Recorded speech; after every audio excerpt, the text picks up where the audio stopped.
Pois bem, esse tema de hoje é um tema bastante atual, principalmente porque no momento em que estamos vivendo, e aliás essa é uma frase quase que clichê, não é? Porque todos os momentos são momentos importantes e possuem um grande significado, mas no momento que estamos vivendo agora com a pandemia, é provável que tenhamos a experiência de nos deparar com falsos profetas. Então, vamos estudar um pouquinho sobre esse assunto. Quando falamos sobre profetas, e para falarmos sobre falsos profetas, temos que entender o significado de profeta, de profecia, e entender também em que contexto essa situação está inserida. Se retornarmos um pouco e entendermos um pouco de história, poderíamos voltar ao mito de Cassandra, né? Cassandra foi uma figura, uma personagem aí das histórias da Grécia Antiga, de Troia, irmã de Heitor e Paris, todos os irmãos conhecem a história aí da Guerra de Troia, do cavalo de Troia. Cassandra recebeu um dom especial de prever o futuro. Então, ela tinha capacidade de prever o que iria acontecer a curto, médio e a longo prazo. Inclusive, a própria invasão da cidade de Troia e a derrota, assim como ela previu várias outras situações positivas e negativas. Mas conta-se o mito que ela foi punida por Apolo e que ninguém acreditaria nas profecias dela. Então, é aquilo que a psicologia chama de complexo de Cassandra, não é? Às vezes a pessoa está lá, ela está enxergando a 2 palmos de distância algo que acontecerá, ela avisa as pessoas, ela alerta, ela emite vários sinais, mas as pessoas não acreditam.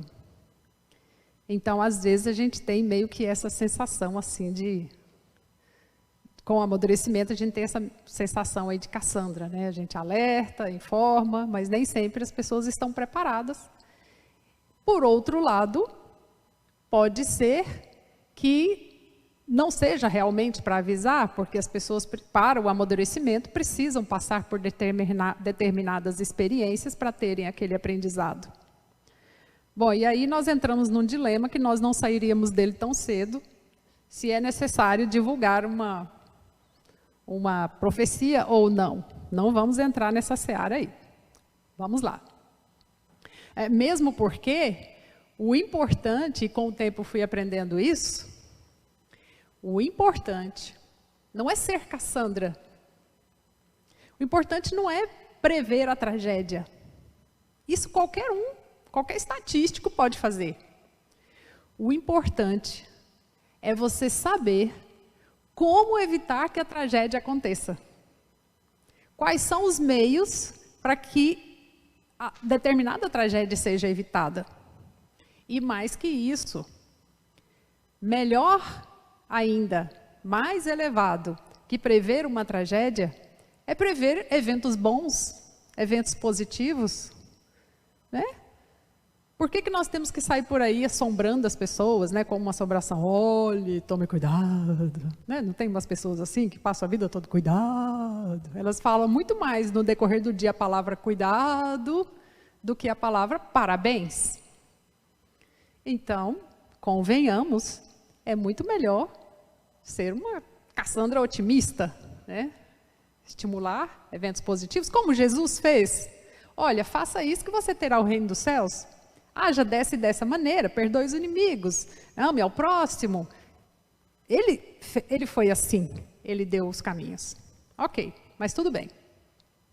Vamos entender, então, como ser esse profeta. Como fazer boas profecias? Será que existe uma receita para prever o futuro? Será que existe algum caminho, seja ele religioso ou científico, para detectar a as tendências e verificar para onde está indo um determinado gráfico e falar, isso vai acontecer. Ou há uma grande chance de que isso aconteça. Muito bem, tá, vamos lá. Em relação à profecia, à premonição, o significado de profeta vem lá do latim profanae, que quer dizer para frente, né, a favor da palavra. Então, na maioria das vezes, uma profecia ela é verbalizada. É uma ideia ou um sentimento que é verbalizado. Até aí, tudo bem. Mas, dentro do aspecto religioso, o profeta termina por ser aquele enviado por Deus. Aquele que traz a mensagem divina, não o Hermes Trimegisto que desce do Olimpo para trazer uma mensagem, não.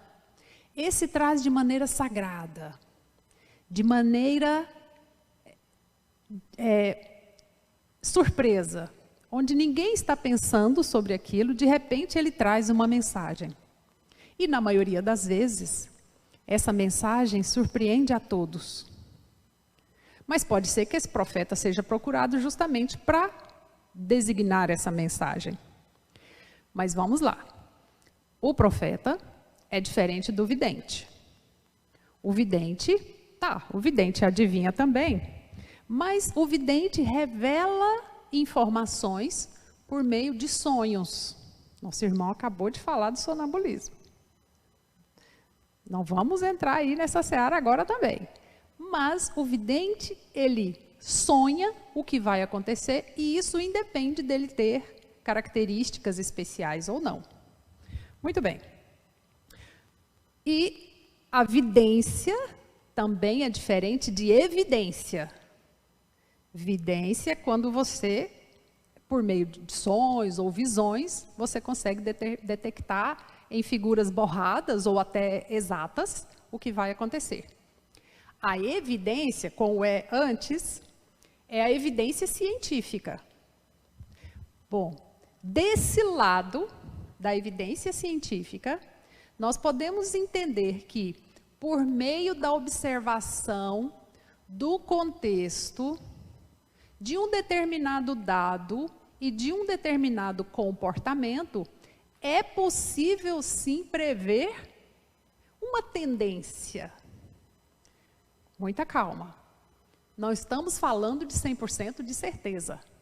Por isso que o cientista não usa com certeza. E nem tenho fé que. Ele diz, há uma probabilidade, e aí ele estabelece um número, há uma probabilidade, uma chance, né, dessa hipótese se concretizar.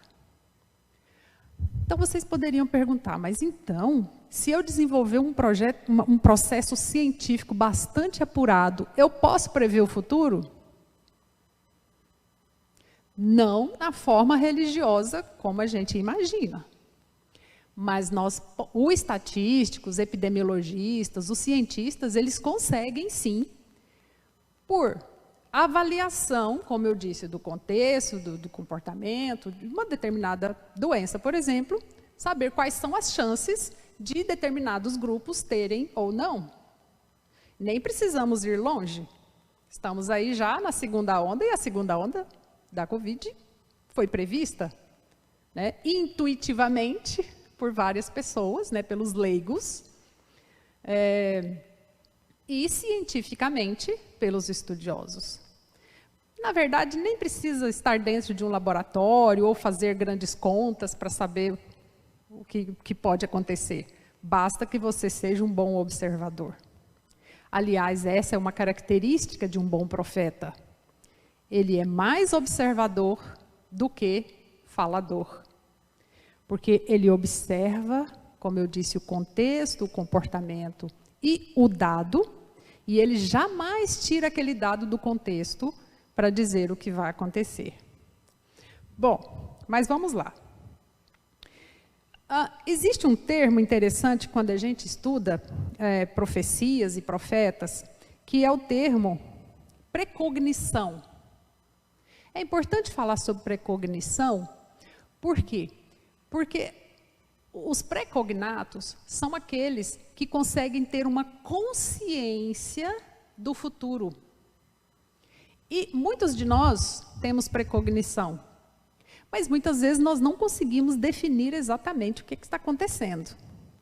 Então, às vezes a gente tem aquela sensação de que algo vai acontecer, mas nós não conseguimos delimitar exatamente o que, quando e como. Mas sabemos que algo vai acontecer. E aí, meus irmãos, quando nós juntamos várias pessoas com precognição e analisarmos as informações emitidas por essas pessoas, é possível, sim, por meio de métodos científicos, detectar a imagem comum do que vai acontecer. E esse é um campo incrível, né, da ciência espírita. Então, essa percepção do precogne, né, de quem tem a precognição, geralmente ela acontece 24 a 48 horas antes do evento acontecer. Ah, mas espera aí, como que eu vou diferenciar isso daquela sensação que a mãe tem? Ai, estou com um aperto no coração, acho que alguma coisa vai acontecer. Ah, é bem fácil. Isso aí é premonição. Premonição, tá? Então, eu tenho uma sensação, e é um aperto mesmo, ela é fisiológica. Ela é fisiológica, ela altera os sinais vitais, ela altera os batimentos cardíacos, né? De que algo vai acontecer. É só assim, não há nenhuma... As imagens que se formam são aquelas imagens, vindas de memória ou de projeção. Quando a mãe diz, acho que pode acontecer um acidente, ela começa a ver tudo que provavelmente aconteceria. Temos que aprender a diferenciar isso. Então, o filho viaja, a mãe fala, estou com a sensação que vai acontecer um acidente, já estou vendo. Aí alguém fala, não, que é isso, não pensa assim, né? Então, ela começa a visualizar. É diferente da precognição, que o indivíduo realmente consegue enxergar esse evento que está por vir. Bom, detalhadamente, como isso acontece, ainda é um mistério. Cientificamente falando, ainda é um mistério, mas nós sabemos claramente que, na verdade, nenhum de nós precisaria de profecia, nem de premonição, nem de precognição. Precisaríamos de nada disso. Nós somos assistidos o tempo inteiro espiritualmente. Nós temos nosso anjo da guarda, nosso espírito protetor, que nos cutuca o tempo inteiro e nos mostra abertamente, claramente, o que pode acontecer se nós agirmos de determinada maneira. Não é? Mas aí você poderia perguntar, mas como que tantas coisas acontecem comigo? Meu anjo da guarda não me avisou, não. Avisou? Porém, o ruído mental é tal que você não consegue ouvir, sentir e nem detectar o que o seu anjo da guarda está te dizendo a duras penas. E vou dizer, esse ruído é falta de serenidade, falta de meditação, falta de confiança, falta de fé. E, meus queridos, muitas vezes, até durante a oração, essa própria oração repetida, às vezes, ela pode ser um ruído. Então, às vezes, por exemplo, vamos imaginar que você está com um receio de que algo ruim aconteça. Aí você começa a fazer uma oração, começa a repetir a oração. Calma. Silêncio. Silencie, acalme, faça a oração e tenha um minuto de calma. Pode fazer outra oração. Mas tenha um intervalo entre uma oração, não que a oração seja ruído, mas é porque muitas vezes a sua angústia é tal que você está falando palavras e palavras e palavras e elas não estão sendo palavras espirituais. Como conversar com Deus. Conversar com esse seu anjo da guarda calmamente e tentar detectar o que exatamente ele quer te falar. E acredite, ele fala. E você ouve. E se você seguir, dá tudo certo. Pode acreditar. há 99% de chance disso acontecer. Pronto, lancei agora uma estatística aqui. Então, esse respirar, meditar, nesse estado de não mente, esse estado de relaxamento, pode te ajudar a entender melhor o que está acontecendo. Bom, como que eu faço então para ser um profeta? É possível? Tem uma cartilha aí, um manual de instruções com passo 1, passo 2, passo 3 para ser um bom profeta? Bom, não tem, mas existem algumas dicas importantes. E até Jesus já nos deu algumas dicas. Por exemplo, a boca fala do que o coração está cheio. Seu coração está cheio de quê? De eventos positivos ou de eventos negativos? Porque se o seu coração está cheio de eventos negativos, é isso que vai acontecer, não precisa nem ser profeta. Mas se ele está cheio de eventos positivos, de misericórdia, de sublimidade, de generosidade, de fartura, de amor incondicional, de raciocínio lógico, é isso que vai acontecer. E mesmo que alguns percalços aconteçam no meio do caminho, você sempre vai encontrar uma saída brilhante. Esse é um aspecto importante. Então, quando a gente fala assim, então como que eu posso saber se eu sou mesmo um profeta especial? Você vai saber. Você tem um chamado. E esse chamado, ele é perceptível. Ele é perceptível porque, na maioria das vezes, você não anuncia tragédias. Então, precisamos ficar atentos aos profetas que anunciam tragédias. Aos profetas que cobram por uma mensagem. Aos profetas que são exclusivistas, que eles fornecem profecias apenas para determinadas pessoas ou determinados grupos de elite. O verdadeiro profeta, ele emite mensagens que serão favoráveis a todo um coletivo. Bom, se aquele indivíduo que está recebendo aquela mensagem, com aquela mensagem, é o suficiente para que ele beneficie várias pessoas, ok, também está valendo, não é? Uma pessoa que tem decisões que vão repercutir em milhares e milhares de pessoas, não pode ser considerada uma profecia individual ou individualista. Uma outra característica também do verdadeiro profeta é que tudo o que ele fala e faz reverbera no desenvolvimento da humanidade. É voltado para estímulo ao crescimento, ao desenvolvimento e à evolução. Nunca para estacionar ou no retrograda, né? Nunca para estacionar ou para ter um aspecto negativo. Bom, nós temos aí várias figuras, né, de profetas, né, nas literaturas sagradas. Temos aí Noé, grande profeta, né? Como que ele tinha tanta certeza que ele tinha que construir realmente aquela arca? Moisés, Abraão, Isaías, Jeremias, vários profetas, né, no Antigo Testamento, que nos dão exemplos, né, de profetas que ficaram na história, não somente por suas obras, mas pela forma como instruía o povo. Então, quando a gente fala sobre esse aspecto, alguns princípios são importantes. Então, vamos focar nele.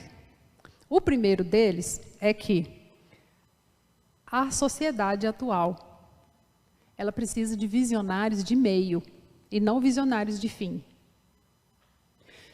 Se nós tivermos que desenvolver essas características proféticas, se nós quisermos ser bons profetas, nós teremos que identificar, detectar, analisar esse contexto para saber exatamente qual é o caminho, qual é o meio, porque o fim ele já vai acontecer. Se nós entendermos que no decorrer de um processo, de uma doença grave, por exemplo, ou de um acidente, ou de um caminho que a humanidade está tomando, né, que a população do planeta Terra, ou do seu país, ou da sua cidade, não importa, ou até da sua família, se está tomando um determinado caminho, peça a Deus para te mostrar, não o que vai acontecer. Deus deu um sinal do que vai acontecer. Não faça isso.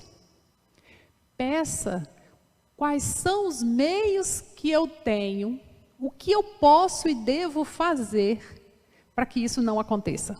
Quais são os passos? Por quê? Da mesma forma que quando você compra uma passagem para uma viagem, você comprou a passagem aqui com a ideia de que vai chegar lá.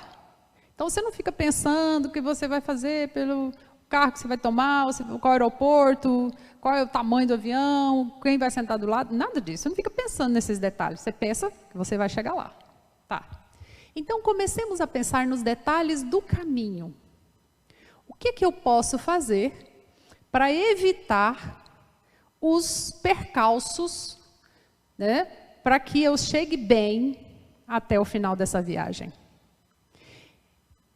E é possível. Quando a gente fala de tendência, qual seria a tendência? A tendência, por acaso, quando a gente vai fazer uma viagem, a gente fica pensando em acidente? Não fica, né? A gente sempre pensa de que vai dar tudo certo. Bom, a não ser os negativos, né? Que já nem, aí eles travam, eles nem saem do lugar, porque já pensam na tragédia e nem vão. A tendência em epidemiologia, aí agora na técnica, né? Em epidemiologia, é o valor resumo que representa uma série de valores em um conjunto. Tá, já ouviram falar de variâncias cíclicas, sazonais, acho que compliquei um pouco aqui, frequência, tá, média, moda, isso aí tudo vocês já ouviram falar. Tá. Então, isso é material do ensino médio. Então, quando nós falamos em tendência, significa que há pequenas variações, pequenas interferências que podem ocorrer em um determinado evento. Tá. Claro que o nosso sonho seria saber quais são todas essas variáveis que podem acontecer para a gente impedir uma ou outra. Agora, olha só o exemplo, como nós já fazemos isso o tempo inteiro. Quando você vai sair de casa, você está ouvindo trovoadas, nuvens no céu, o que você, profeta do dia a dia, faz? Pega um guarda-chuvas? Precisa ser profeta para isso? Não, mas você acabou de fazer a técnica. Você observou o contexto, as variáveis e se adaptou para não tomar chuva. Pronto. Mas olha o que acontece. Você está dirigindo, tem uma placa, duas placas, três placas dizendo fiscalização eletrônica, velocidade máxima 60. Não, está escrito máxima 60. Tem uma bolinha lá, um 60, que você sabe ler. Se você dirige, você fez a prova, você sabe que não é para passar de 60. Aí o que a pessoa desavisada faz? Ela está dirigindo, ela não presta atenção aqui no ponteiro, ela passa de 60. Qual é a chance dela receber uma multa em casa? Não é de quase 100%? Então, meu filho, se você sabia que não era para fazer isso, por que você fez? Então, para pensar. Para raciocinar. Quais são as variáveis para um determinado evento? Quais são os fatores que interferem para que algo aconteça? Se você começa a observar, quem for do lado, pensa muito no negativo, aí não quer, ou teme, né, tem medo do negativo, quais são as variáveis que podem ocorrer no meio do caminho para que o evento ruim não aconteça? Faça a mesma coisa para o evento positivo. Quais são as variáveis que eu preciso encarar, enfrentar e dominar para que eu tenha êxito, para que eu tenha sucesso nesse determinado empreendimento? Quem elabora projetos sabe que você precisa levar em consideração diversos aspectos.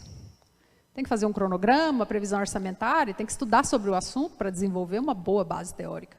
Então você acaba enumerando, fala, olha, eu quero atingir esse valor X na conta.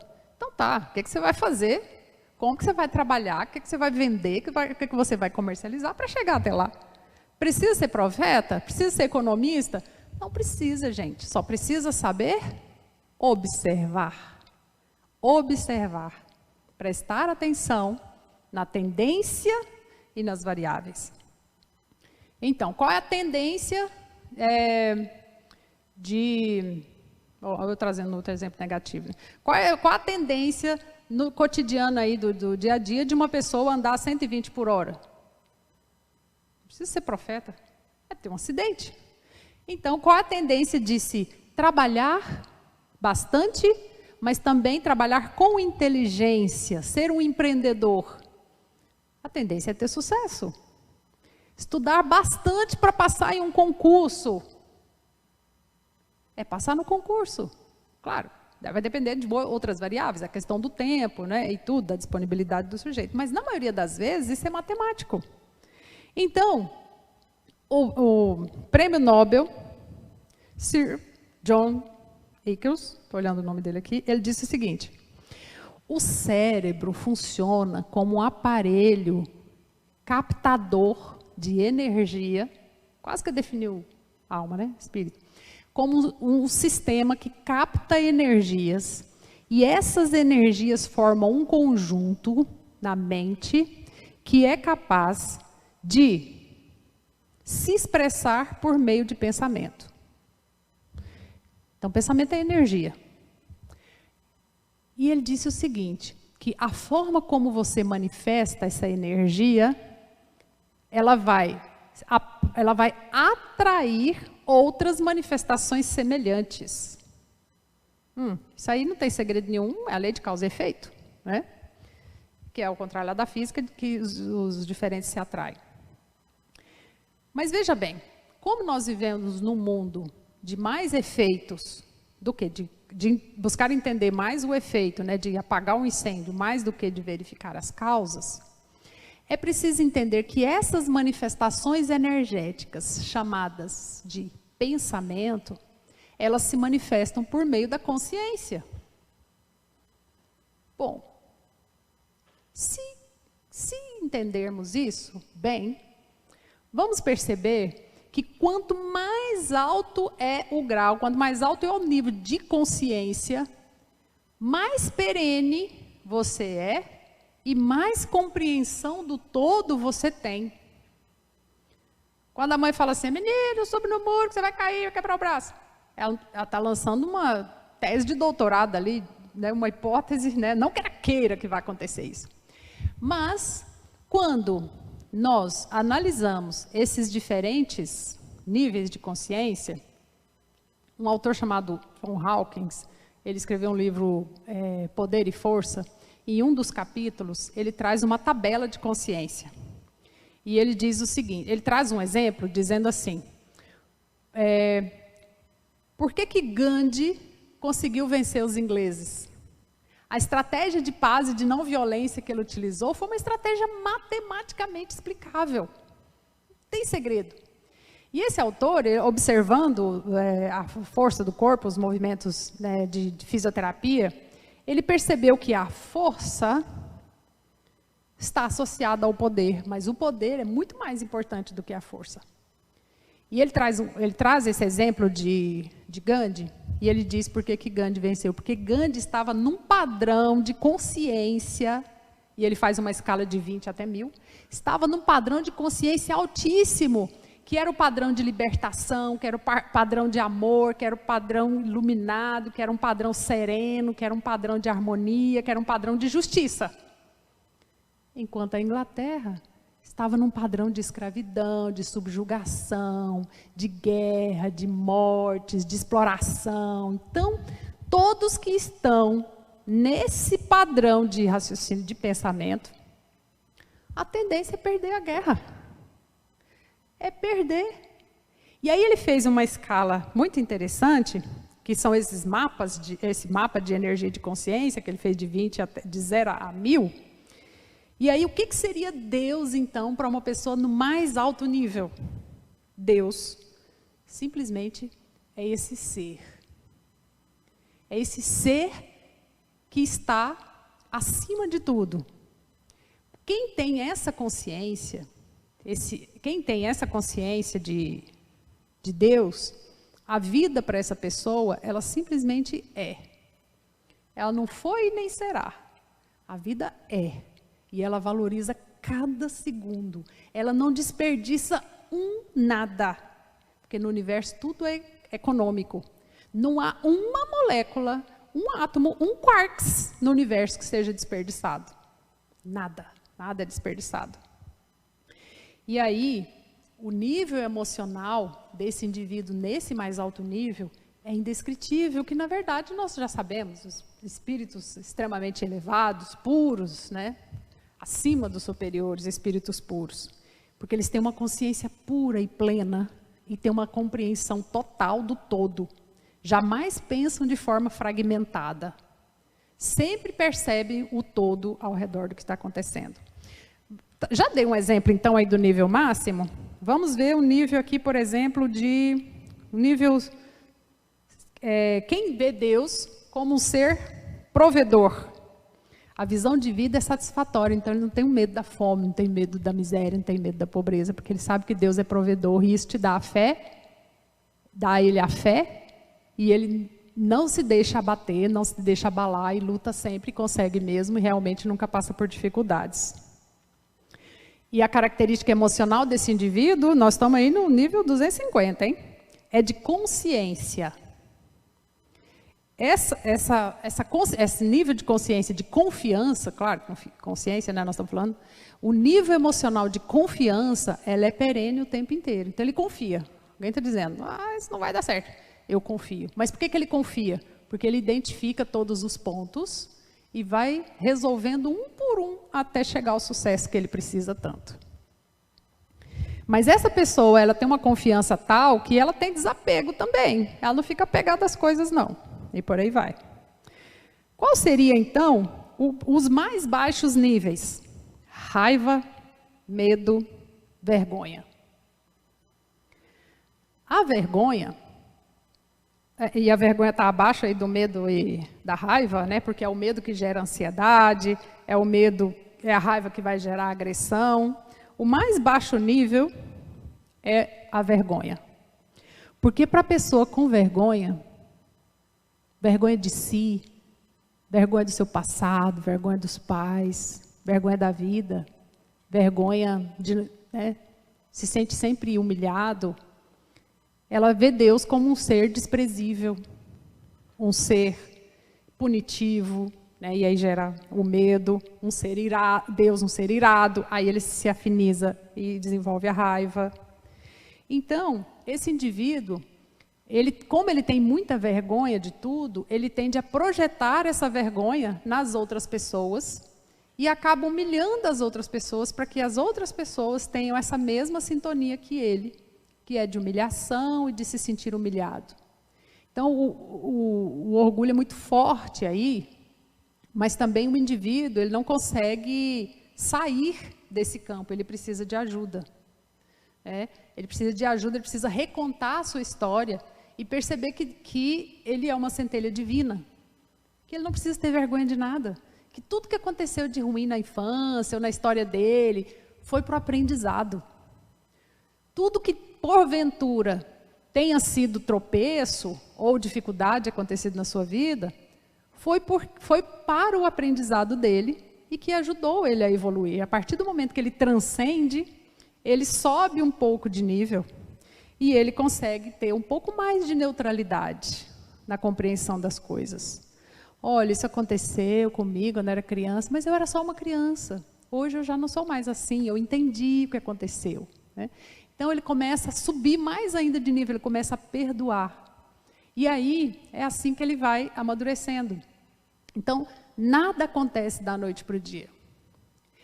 De certa forma, meus irmãos, se nós falarmos aí em profecias, nós vamos descobrir que todos nós somos profetas de nós mesmos.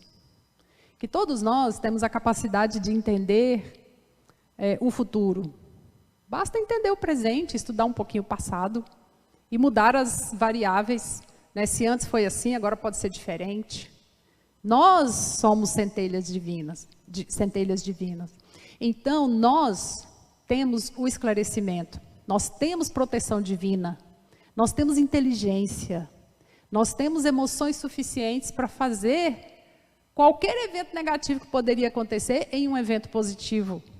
Nós temos esse poder. Basta que para isso a gente acredite. Então, que Jesus te abençoe, te dê paz, saúde, prosperidade e muitas coisas boas aí pela frente. Muita paz.